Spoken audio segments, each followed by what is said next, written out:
Alhamdulillah, alhamdulillahirabbil alamin. Innal hamdalillah nahmaduhu wa nasta'inuhu wa nastaghfiruh wa na'udzu billahi min syururi anfusina wa min sayyiati a'malina. May yahdihillahu fala mudhillalah wa may yudlilhu fala hadiyalah. Asyhadu an la ilaha illallah wahdahu la syarikalah wa asyhadu anna sayyidana wa nabiyyana Muhammadan abduhu wa rasuluh. Allahumma sholli wa sallim wa barik ala sayyidina Muhammadin wa ala alihi wa ashabihi wa man tabi'ahum bi ihsan ila yaumiddin.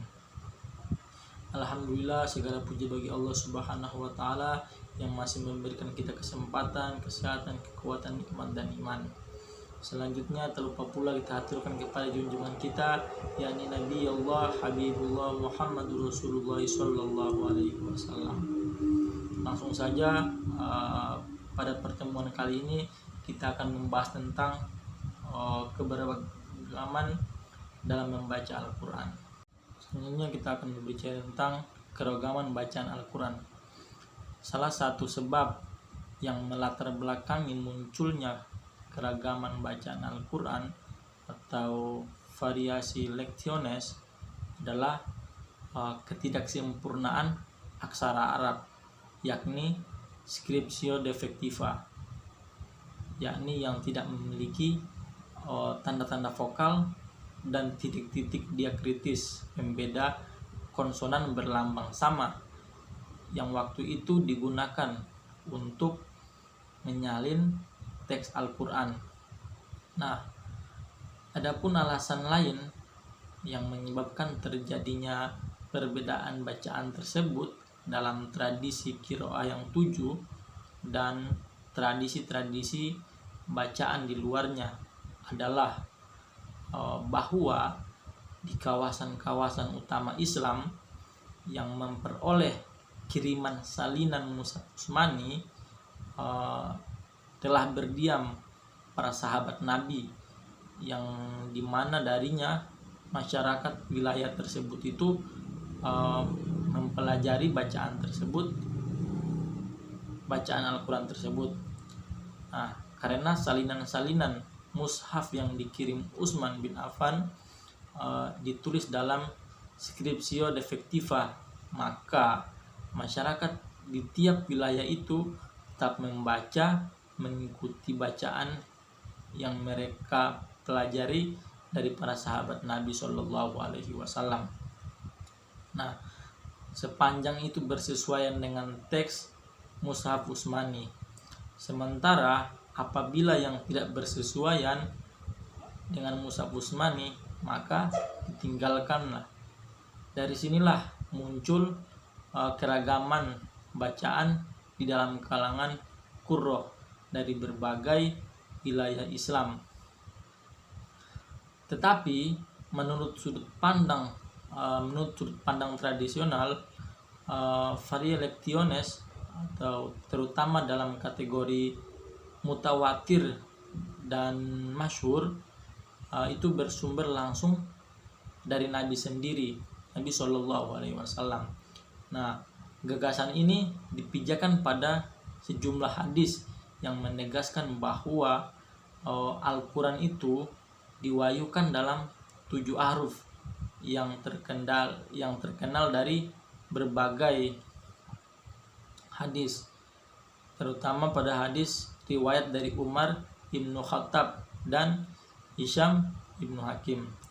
Nah, sementara sejumlah hadis lainnya yang mengungkapkan pewahyuan Al-Quran dalam 7 ahruf, tetapi tanpa merujuk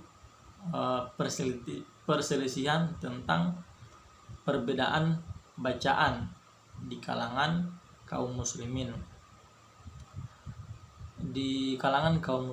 generasi pertama, jadi Bukhari dan Muslim. Sebagian sarjana Muslim menjelaskan pengertian sabah aruf dengan al-abwab sabah, 7 gerbang atau segi yang dengannya Al-Quran turun.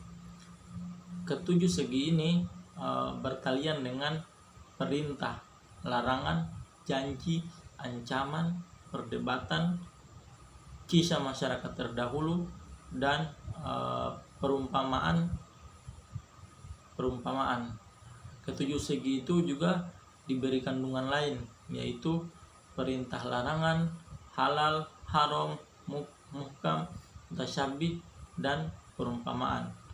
Nah, penjelasan ini sekalipun didasarkan pada beberapa riwayat jelas berterbakan dengan hadis-hadis tentang tujuh huruf yang menyirahkan perbedaan dalam pembacaan Al-Quran sebagai kemudahan bagi kaum muslimin lantaran ketidakmampuan mereka membacanya dalam satu huruf.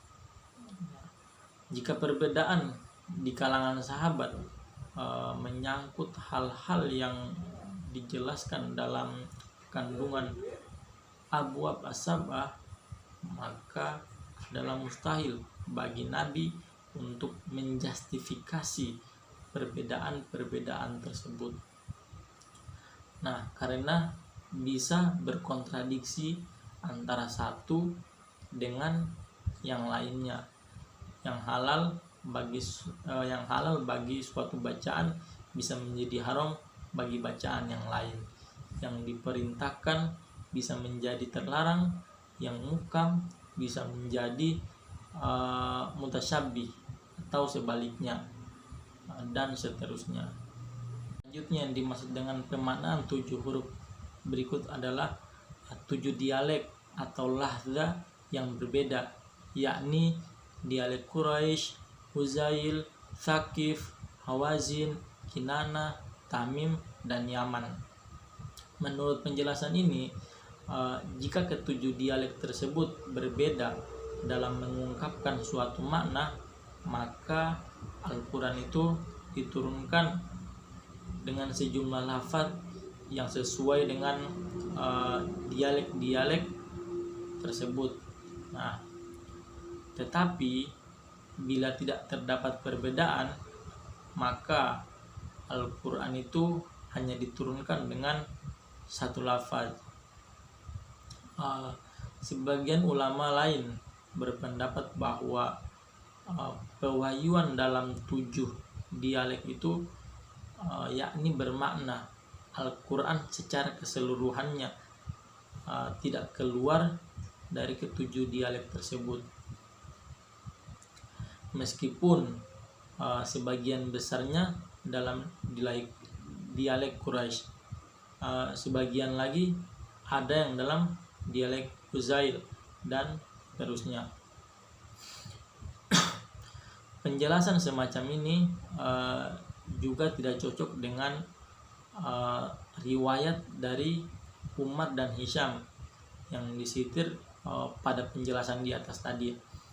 Ya, karena keduanya adalah orang Quraisy yang tentu saja tidak perlu bertengkar atau berseberangan pandangan mengenai pembacaan Al-Quran tersebut, karena mereka dalam dialek mereka sendiri. Nah, demikian pula jika dikatakan bahwa Al-Quran itu mencakupkan idiom-idiom dari dialek-dialek lain yang tidak terdapat dalam dialek Quraisy, maka hal ini akan bertabrakan dengan hadis yang mengungkapkan bahwa pewahyuan dalam tujuh huruf itu dimaksudkan untuk memudahkan umat Islam dalam pembacaan Al-Quran. Sementara sejumlah sarjana muslim lainnya memaknai bahwa tujuh huruf ini merujuk kepada suatu bilangan yang tidak tertentu banyaknya. Jadi tujuh huruf di sini bermakna bahwa Al-Quran dapat dibaca dalam berbagai cara.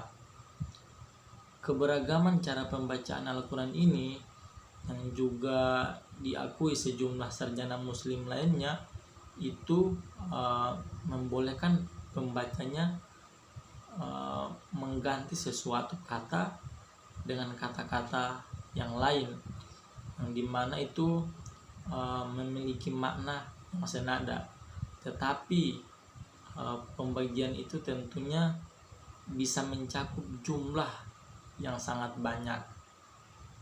Nah, dan mungkin juga mencakup keseluruhan kata yang ada di dalam suatu ayat. Nah, karena itu pemaknaan 7 huruf itu semacam ini terlihat tidak sangat logis. Selanjutnya, unifikasi Al-Quran. Upaya standarisasi teks Al-Quran pada masa Utsman bin Affan dalam kenyataannya juga mengarah pada unifikasi bacaan Al-Quran.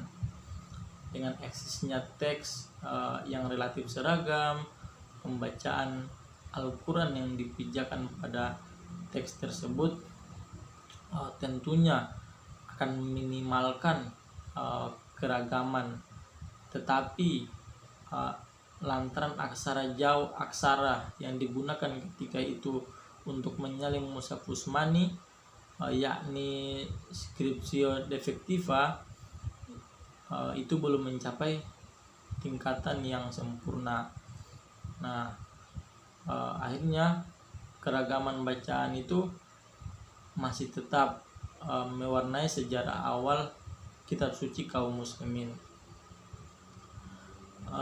Keragaman ini juga bisa dikaitkan dengan hafalan materi-materi Al-Quran lama yang ketika dilakukan standarisasi teks dan pemusnahan mushaf non Utsmani tidak dapat dihilangkan begitu saja dari benak para qurra, dan kemungkinannya baru bisa dicapai setelah adanya pergantian atau alih generasi. Upaya Utsman dalam menciptakan keseragaman teks dengan jalan standarisasi dan pemusnahan mushaf non Utsmani akhirnya dilanjutkan oleh Al-Hajjaj Ibnu Yusuf Ats-Tsaqafi.